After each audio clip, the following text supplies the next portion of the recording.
What is up, guys? This is David from Bronx Banter coming at you with another episode. Super excited to bring you this one. We are just a couple of days away, less than a week away from opening day at, not at the Bronx. I was going to say the Bronx, but at Houston, playing the Houston Astros. We already kind of know who our opening day starter is going to be. We have an idea of what our starting lineup is going to be, especially now with news on DJ LeMahieu, which if you haven't heard about that news, I'll be talking about that in the next episode, so stay tuned for that. Subscribe if you aren't, or if you're just liking the content in general, please do make sure you subscribe. Supports me the most in that way, so thank you so much. Please subscribe. But one thing we were still skeptical on and not sure of are who was going to round off our bullpen and who was going to round off our starting rotation with being our number 5 starter. And we got news and updates on that starting from last night up until today, just a couple of hours ago. And coming in as our number 5 starter, which is going to be the guy you see on the left of me. It's on the left of me. I hope it's like that on the screen. But on the left of me is Luis Gil. Luis Gil is our number 5 starter, which if you don't know, I was not anticipating that. If you haven't seen my past videos or even my lives, if you haven't seen the lives as well, tune into that every Friday, 6 p.m. I talked a lot about who could be the possible 5th starter. Back when Snell was available, should we sign him? Should we let the young guys battle it out? Who should be the 5th starter? And I'll be honest, Luis Gil was not on my radar, not because I didn't think he was capable, but because I didn't think the Yankees were going to go this route. I kind of forgot about Luis Gil after him dealing with so many injuries, or such a long injury, I should say. So he was kind of off my radar, and also because of the injuries, I thought maybe they would transition him to a bullpen arm, especially since we lost a big bullpen piece and starter in Michael King. I thought maybe he could kind of fill in that role of a long-ish reliever. They announced they want to make Jonathan Loaizaga that type of long reliever pitcher. So I thought maybe Luis Gil will start in AAA. He wasn't on my radar. I was thinking more of Will Warren and Clayton Beeter was going to be in the mix, which they were in the mix, but they didn't come out on top. It became Luis Gil because he had an extremely impressive spring. He had an ERA, I think, within 2. I could be wrong. And just his stuff, as always, was never a question, was electric. An amazing fastball, amazing breaking pitches with good break. Good life on that fastball as well. So he's always been someone that we knew has a high potential, high ceiling, but the injuries have been holding him down and kind of simmering down that flame of what us Yankee fans were anticipating from him.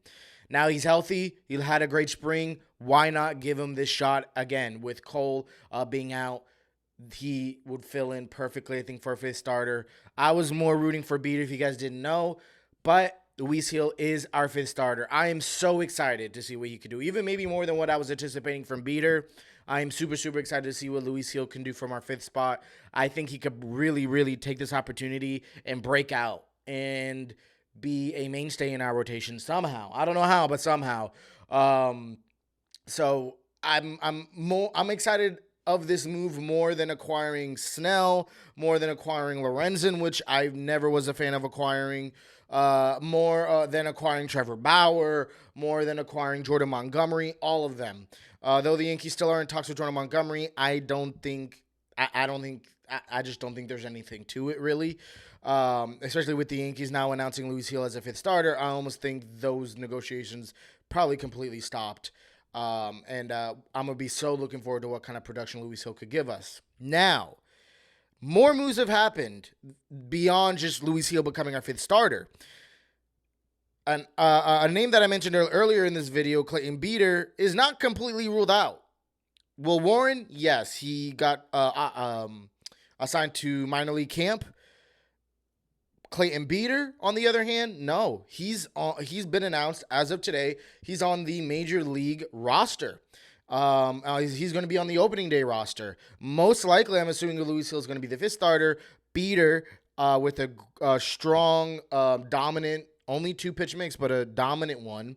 would profile very well, people have said, as a reliever. So maybe they're going to test him out as a reliever. I think he could be a great reliever. I think he could be a great, let's say, Luis Gil struggles at first. Or I hope not, but knock on wood, maybe he struggles entirely in his whole entire 3 months. You have Clayton Beeter that can mop up some innings in case Luis Gil has short outings, or in case maybe they have to rotate. I even thought of that. Maybe Clayton Beeter may be, since he's on the roster already, may just slot in perfectly as a fifth starter on and off with Luis Gil back and forth, and they could kind of duke it out and see who's really going to prove themselves to be and argue to be a mainstay in the rotation, even when Cole gets back, because that's an interesting topic on its own. What happens if Luis Gil just dominates, or Beater dominates at whatever role they're in, and they got to start making moves once Tommy Kahnle comes back, once Garrett Cole comes back. So, and with Beater having options, I've heard people say this, and I agree with this take, that Beater's probably filling in for Tommy Kahnle.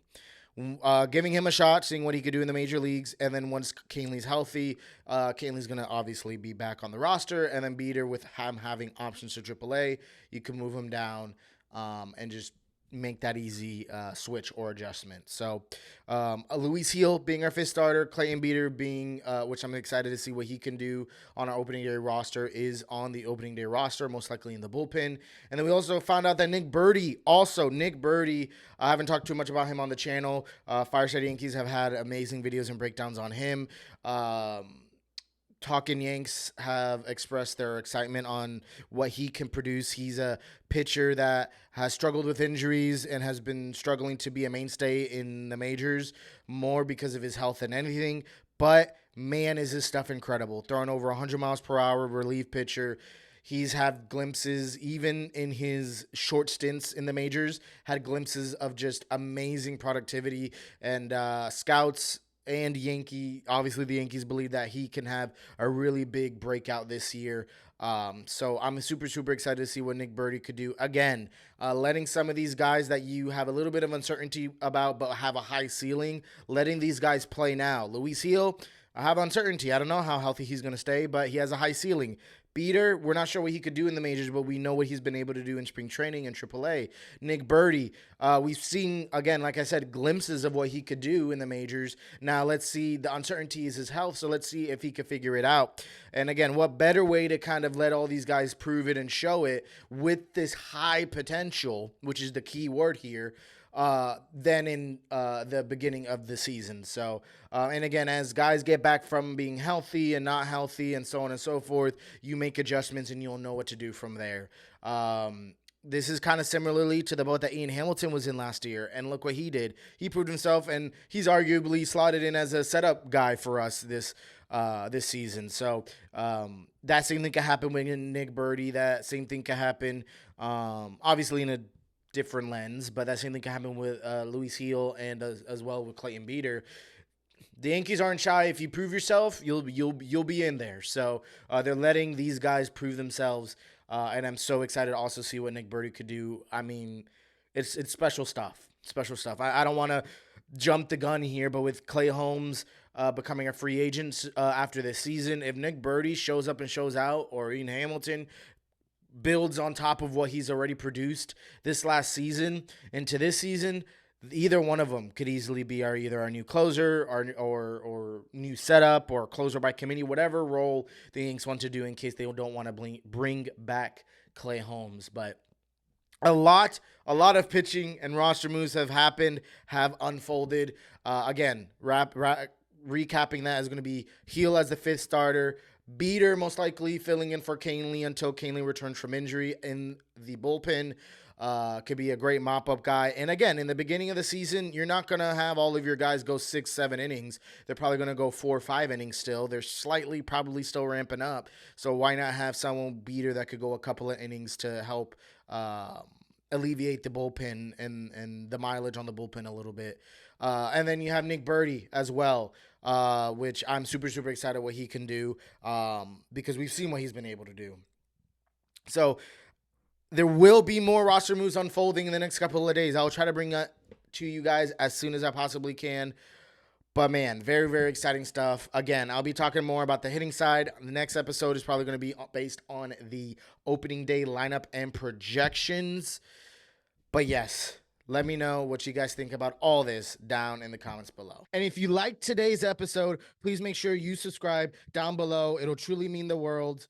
Check out what YouTube suggests will be a great video for you. And also, The Martian wants you to subscribe. Judge wants you to subscribe, so make sure you do. And until next time, peace and be blessed.